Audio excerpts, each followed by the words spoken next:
Assalamualaikum warahmatullahi wabarakatuh. Eh, saya akan mempresentasikan hasil tugas saya, yaitu tentang ujian praktek Natural Language Processing NLP. Di sini analisis sistem Twitter layanan komunikasi Indonesia menggunakan algoritma LSTM. Nama Randy Rivaldi, NIM 1205051619, kelas Granada. Latar belakangnya itu operator seluler harus memastikan bahwa pelanggannya senang dengan layanan yang mereka berikan. Jika ingin tetap berbisnis di era digital saat ini, sentimen pelanggan merupakan indikator penting kepuasan pelanggan, dan operator seluler dapat menggunakan analisis sentimen untuk memahami sentimen pelanggan dan mencari cara untuk memperbaikinya. Cara pelanggan merasakan tentang perusahaan dapat membantu meningkatkan layanan yang disediakan perusahaan, dan juga dapat menjadi sumber informasi yang berharga bagi perusahaan yang digunakan dalam merencanakan strategi pemasaran dan meningkatkan kualitas produk.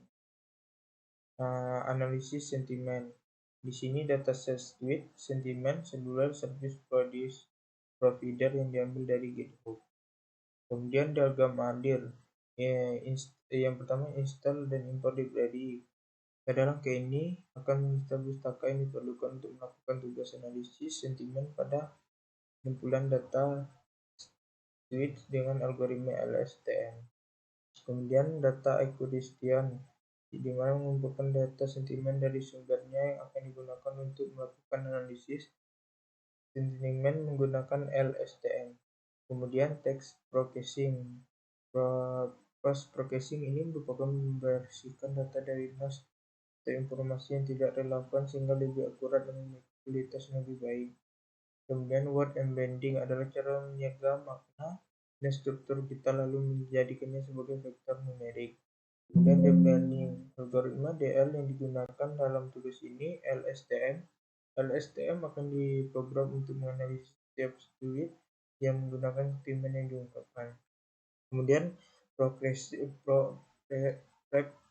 data. Yang pertama, cleaning, yaitu menghapus karakter yang tidak relevan seperti tanda baca, angka, dan simbol. Yang kedua, tokenisasi, yaitu membaca teks menjadi token atau kata-kata yang berbeda. Yang ketiga, word embedding, yaitu mengubah kata menjadi vektor numerik untuk digunakan untuk model machine learning. Yang keempat, vector extraction, yaitu memiliki fitur atau atribut yang dapat membantu dalam klasifikasi sentimen.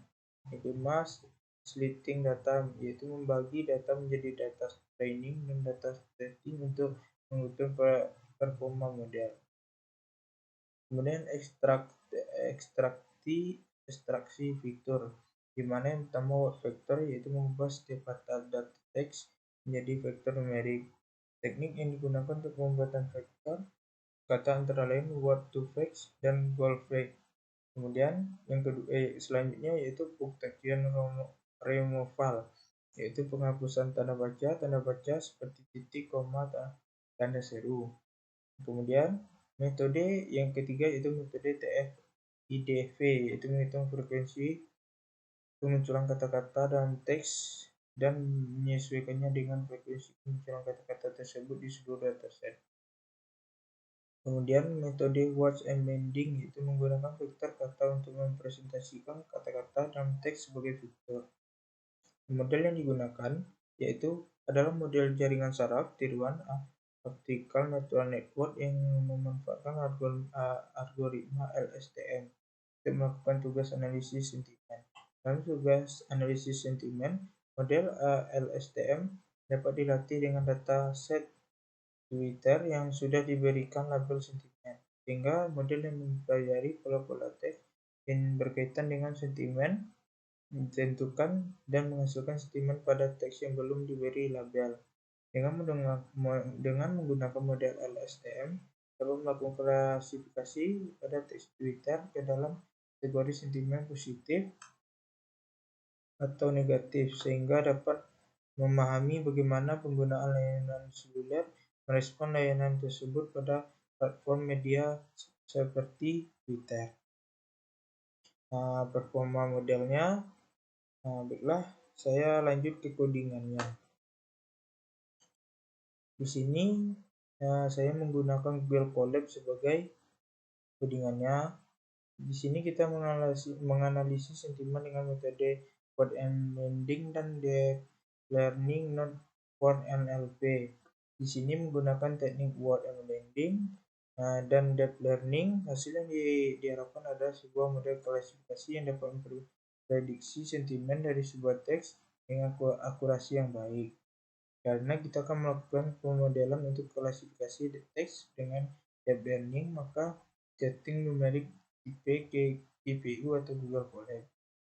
Yang pertama, kita menginstal dan mengimpor library impor pandas, yaitu berfungsi untuk membaca dan memanipulasi dalam format tabel data frame. Impor numpy yaitu melakukan operasi numerik pada data. Kemudian melakukan impor matplotlib yaitu berfungsi untuk membuat visualisasi data. Selanjutnya impor storyboard yaitu menampilkan visualisasi yang lebih menarik dan informatif. Kemudian impor Bitplay yaitu menyimpan objek Python ke dalam file atau membaca objek. Kemudian kita melakukan import TensorFlow yaitu membuat data dan melatih model network. Kemudian kita melakukan import warning yaitu untuk mencari mengenai pesan peringatan. Kemudian kita melakukan data acquisition, penjelasan label di mana 0 sebagai negatif, 1 sebagai positif. Yang pertama, download dataset. Kemudian hasilnya seperti ini. Kemudian kita melakukan visualisasi data teratas, di mana data sama dengan p.read_csv, di mana data.head dan kurung tutup kurung. Hasilnya seperti ini. Kemudian kita melakukan text reprocessing, di mana kita menghapus kolom ID, yaitu data sama dengan data dot drop dan kurung kolom sama dengan dan kurung ID. Kemudian menampilkan 5 baris pertama dari data setelah menghapus kolom ID, yaitu print dan kurung data dot head dan kurung tutup kurung. Maka hasilnya dapat dilihat seperti ini. Di sini kita tidak banyak melakukan processing karena tidak ingin mengubah makna konteks dari suatu kata yang menyusun suatu kalimat. Kita melakukan import array di mana kita melakukan def text processing text sama dengan text dot lower yaitu mengubah teks menjadi lowercase, text sama dengan re dot sub merupakan menghapus URL, teks rsub merupakan menghapus angka, teks resub merupakan menghapus karakter tanda baca, teks strip menghapus with text. Kemudian kita perhatikan waktu komputasi ketika proses text processing, di mana CPU time-nya yaitu usia 8,59 ms, SJ sama dengan 0 ns, total 8,9 ms, wall time-nya 0,7 ms. Kemudian kita melakukan visualisasi data yang telah dilakukan text processing, di mana data.head kurung tutup kurung, maka hasilnya seperti ini. Kemudian kita melakukan word embedding, di mana bertujuan untuk mempresentasikan kata-kata dalam bentuk angka sehingga mempermudahkan pemrosesan oleh komputer. Kemudian word to fact from search, untuk melatih model word to fact diperlukan dataset yang besar bervariasi. Proses pelatihan dimulai dengan mengkonversi setiap kata dalam kata set ke dalam bentuk one-hot encoding. Kemudian model dilatih untuk memprediksi kata-kata berikut dalam kalimat atau kata-kata sebelum berdasarkan kata yang diberikan sebagai input. Kemudian kita melakukan pip install Gensim 3660 berfungsi untuk mengompres teks secara efisien dan melakukan pemodelan topik dan word embedding. Di sini dapat dilihat begitu hasilnya. Kemudian kita melakukan import library, di mana import Gensim, import NLTK. Kemudian lihat versi Gensim yang digunakan. Maka Gensim version maka hasilnya 3.6.6. Kemudian kita melakukan tokens pada setiap kalimat.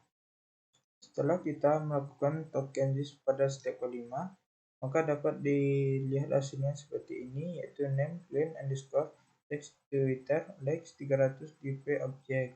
Kemudian kita definisikan parameter training word, di mana ending this didefinisikan word vector network pada projection head layer. Kemudian Windows this sama dengan 5. Windows this berfungsi untuk jarak maksimum antara kata saat ini dan berisi dalam sebuah. Min underscore word sama dengan 1, model yang akan mengabaikan semua kata dengan frekuensi total lebih rendah dari ini. Epoch sama dengan 10, jumlah iterasi epoch. SG sama dengan 1, strategi algoritma. Pelatih 1 untuk skip grab, 0, untuk grow. Kemudian negatifnya sama dengan 5, negatif sampling. Jika 0, negatif sampling tidak digunakan. Kemudian kita melakukan proses training word to facts, di mana from Gensim .words import word to facts pastek, key factor. Di sini dapat dilihat bahwa CPU times-nya yaitu user 461 ms, SIS 23,9 ms, total 485 ms, maka while time-nya 540 ms. Kemudian kita melakukan save word to facts sebagai full model dan melakukan save word to facts sebagai word vector hanya menyimpan kata dan thread embeddingnya. Kemudian kita cari nilai vektor dari kata tertentunya. Seperti inilah bentuk, maka dapat data tipenya yaitu float 32. Kemudian kita menentukan kata-kata yang teratas yang paling mirip dari kata tertentu, menghitung kesamaan dari vektor bot, proyeksi dari kata-kata yang diberikan dan vektor untuk setiap kata dalam model. Di sini dapat dilihat sebuah hasilnya, yaitu kemudian kita melakukan kata-kata yang ingin kita plot vektornya, di mana word underscore list hadiah, kota SMS malam, makan Google, selamat kangen, pesan lemot dan uang. Kemudian kata daftar vektor dari kata-kata tersebut, word underscore vektor sama dengan np dan array dan kurung model underscore word do facts w for w in word underscore legs, mana print dan kurung word underscore vector. Dapat dilihat hasilnya seperti ini. Kemudian kita melakukan reduksi dimensi vektor ke 2D menggunakan PCA. Di sini kita menggunakan from sclaren decomposition import PCA Carlin IPCA. Kemudian kita melihat vektor hasil PCA dari 5 dimensi menjadi 2 dimensi. Maka dapat dilihat hasilnya seperti ini dengan tipe-nya float 32. Kemudian kita melakukan devplot dataset library, di mana mendefinisikan fungsi dengan 3 parameter masukan. Kemudian melakukan plt subplot, di mana mengatur jarak antara bagian bawah plot dan sumbu X. Plt scatter, di mana itu membuat sebaran titik data. Dan kita melakukan plt annotate, di mana berfungsi untuk menambahkan anotasi ke setiap titik data, dan menggunakan plt show, di mana barisan ini menampilkan plot. Plotnya yaitu plot dalam kurung red underscore word underscore vector word underscore list kurung. Dapat dilihat di sini bentuk hasilnya seperti ini. Kemudian kita melakukan pastek training model. Pada contoh ini kita melatih suatu solenoid word pada dataset SMS form untuk mendapatkan word vector. Pada contoh case ini kita memanfaatkan retrain word vector yang sudah dilatih pada kumpulan yang besar. Kini kita melakukan pip install pastek. Kemudian kita download dan unzip dataset. Di sini warning proses lama dan memakan disk yang besar sekitar 7 GB. Di sini dapat dilihat hasilnya seperti ini. Dan kita kemudian kita mengimpor fasttext, di mana load model fasttext ft underscore model sama dengan fasttext load model dan kurung ccn 300 bin. Di sini yaitu load sama warningnya itu load model, dan kita Selanjutnya kita melihat vektor kata pada tentuan menggunakan pretrain hashtag. Di sini menggunakan print dan kurung ft underscore model dan kurung sinyal untuk kurung. Beginilah bentuk codingannya. Beginilah bentuk aslinya.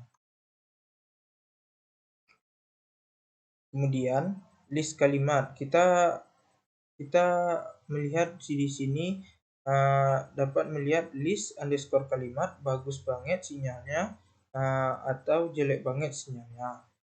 Di sini dapat dilihat bentuk hasilnya seperti ini. Kemudian kita melakukan deep learning for NLP.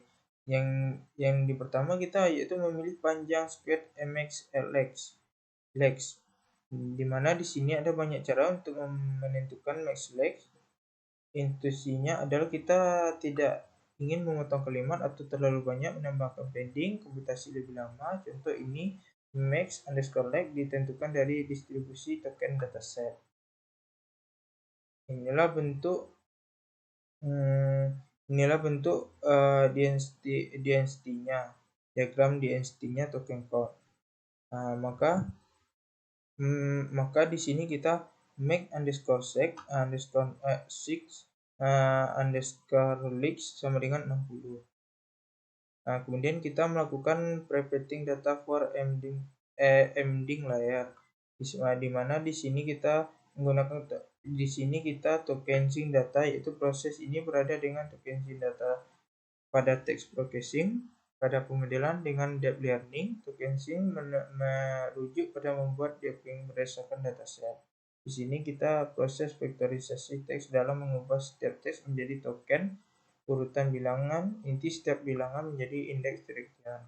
Kemudian kita melakukan frekuensi kemunculan kata hanya untuk word -1 yang disampaikan di lektion, berarti kita dengan kemunculan num underscore word tidak digunakan.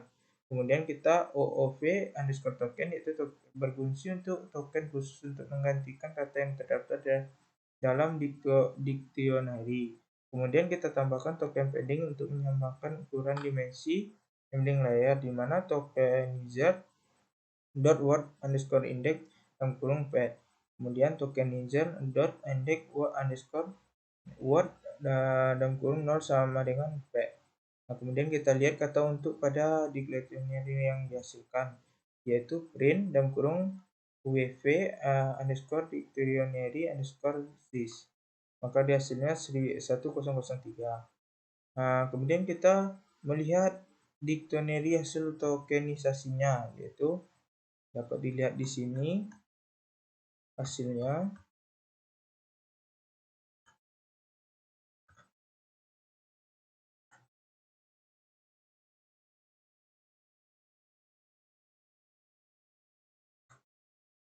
Dapat dilihat di sini hasilnya. Kemudian kita masukkan text to sequence, di mana di sini kita proses mengubah token hasil tokenisasi menjadi urutan bilangan int berdasarkan indeks direction. Kemudian kita lihat hasil setelah diubah menjadi sekuensi. Maka hasilnya adalah seperti ini. Kemudian add pending dan transcription. Di sini kita proses data menjadi array bentuk 2 numpy, numpy simple, numpy timpes. Numpy timpes adalah argumen x jika disediakan atau panjang dari sekuensi terpanjang dalam daftar. Sekuensi yang lebih panjang dari numpys diisi dengan nilai hingga panjang sama dengan numpys pending. Sekuensi yang lebih panjang dipotong hingga sesuai dengan panjang yang diinginkan proses. Kemudian di sini dapat dilihat pending pods merupakan berfungsi untuk diberikan pending untuk setiap sequence, tetap 2 pilihan dalam melakukan pending before or post. True pending sama dengan post, yaitu menghapus token dari sequencing yang lebih besar max lex terhadap 2 pilihan dalam melakukan truth per or post. Kemudian kita melakukan print data. Setelah itu kita melakukan print. Setelah kita melakukan print data, kita melakukan one hot encoding, di mana di sini dapat dilihat satu-satu sebagai positif, 00 sebagai negatif. Di sini kita membaca file SCV dan mencetak nilai untuk kolom sentimen. Kemudian kita konversi nilai non-numerik pada kolom sentimen ke bilangan bulat. Setelah itu kita melakukan one bot encoding pada kolom sentimen. Maka hasilnya dapat dilihat sebagai berikut.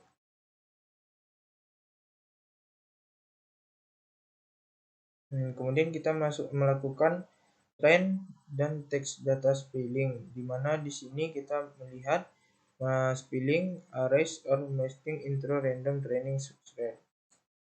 Di sini selanjutnya kita melakukan definisi model arsitektur LSTM. Setelah di sini kita menggunakan model underscore LSTM summary buka kurung tutup kurung. Maka totalnya itu params-nya 97,346, trainable-nya params 97346, dan table-nya 0. Kemudian kita melakukan complete model, di mana sini model underscore LSTM complete. Kemudian kita melakukan training. Dapat dilihat hasil trainingnya, yaitu CPU times-nya user 961S, SJS-nya 446MS, totalnya 10.1.1S, voltage-nya 9,34S. Nah, selanjutnya kita membuat fungsi untuk plot hasil training. Setelah itu dapat dilihat dari hasil plot underscore gaps history underscore LSTM query plot underscore gaps dan kurung history underscore LSTM loss. Dapat dilihat di sini query-nya dan loss-nya. Kemudian kita melakukan evaluate, di mana di sini kita melakukan prediksi pada data uji. Kemudian dapat dilihat hasilnya yang 1S 36S per step, 0S 27, yang selanjutnya 0S 27MS step terus sama dengan 06908, query-nya 068. Kemudian kita tampilkan laporan klasifikasi yang dilakukan model pada data uji.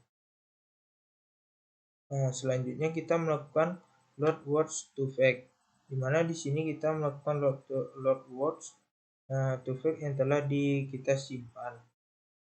Setelah itu dapat hasilnya 998 dan 100. Di sini kita harus sama dengan ukuran vocab words to fact, di mana print the numbers of key underscore place yang kurung len word to fact underscore dix. Maka hasilnya dapat 998. Kemudian kita melakukan create MND metric, di mana sini kita what is in the tab what in is the vocally branding by the video model. Kemudian kita cek indeks beberapa di word to facts vocabulary dari suatu kata, maka hasilnya 13. Cek vektor dari suatu kata, ini adalah hasilnya. Kemudian kita melakukan cek dimensi word vektor x sama dengan jumlah kata vectorability ya dimensi vektor. Kemudian kita masukkan definisi BILSTM. Di sini kita dapat menambahkan embedding berdasarkan metrik embedding yang dapat dari word to fact yang sudah kita latih sebelumnya. Di sini dapat dilihat bentuk definisi model BILSTM. Maka dari itu modelnya digunakan yang model underscore BILSTM underscore W2V summary. Maka dapat dihasilkan total params 183, 185, 038, triangle paramsnya 84738 dan 0 paramsnya 100,300. Nah, di sini dapat dilihat koplik modelnya, yaitu model underscore BILSTM underscore W2V. Kita melakukan training lagi, maka dapat dihasilkan CPU times-nya yaitu besar 234S, SJS-nya 110MS, total 2363S. Maka while time-nya 1 2S. Maka kita melakukan plot graph underscore history underscore base underscore w2p query. Kemudian kita melakukan plot graph history underscore base underscore w2p loss. Dapat dilihat hasilnya sangat berbeda, query dan lossnya. Setelah itu kita melakukan evaluate. Di sini kita melakukan prediksi pada data uji. Setelah itu maka hasilnya min S 58 step per step, ms per step, dan 0,s 71 ms per step, lossnya 07003, query-nya 03833. Kemudian kita lampirkan laporan klasifikasi yang dilakukan model pada data uji.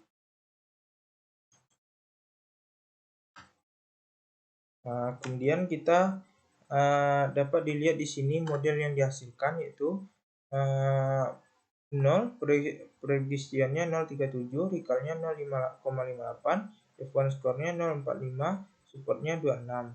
Maka 1, precision-nya 042, recall-nya 024, F1 score-nya 030, support-nya 34.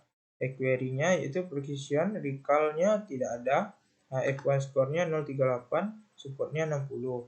Macro AFG-nya 0,39, precision-nya, recall-nya 0,41, F1 score-nya 0,37, supportnya 60. Weighted AFG yaitu precision-nya 0,40, recall-nya 0,38, F1 score-nya 0,37, supportnya 60. Nah, maka di sini model ini dapat membantu provider layanan seluler untuk memahami sentimen pelanggan dan meningkatkan kualitas layanan mereka. Kesimpulannya yaitu proses analisis sentimen dimulai dengan mengumpulkan kumpulan data Twitter, dilakukan untuk memproses data terlebih dahulu, membuatnya lebih mudah untuk dikerjakan. Kemudian menyiapkan kata digunakan untuk mempresentasikan kata dalam bentuk vektor numerik. Terakhir, algoritma LSTM digunakan untuk mengklasifikasikan sentimen di setiap Twitter. Ini memungkinkan kami membuat model klasifikasi sentimen yang dapat digunakan untuk memprediksi sentimen dari Twitter baru yang layanan seluler. Analisis sentimen pada kumpulan data tweet dapat membantu penyediaan layanan seluler memahami sentimen pelanggan dan meningkatkan kualitas layanan mereka. Ini bisa menjadi alat yang sangat berguna dalam meningkatkan kepuasan pelanggan dan mengoptimalkan kinerja bisnis. Sekian, terima kasih dari saya. Assalamualaikum warahmatullahi wabarakatuh.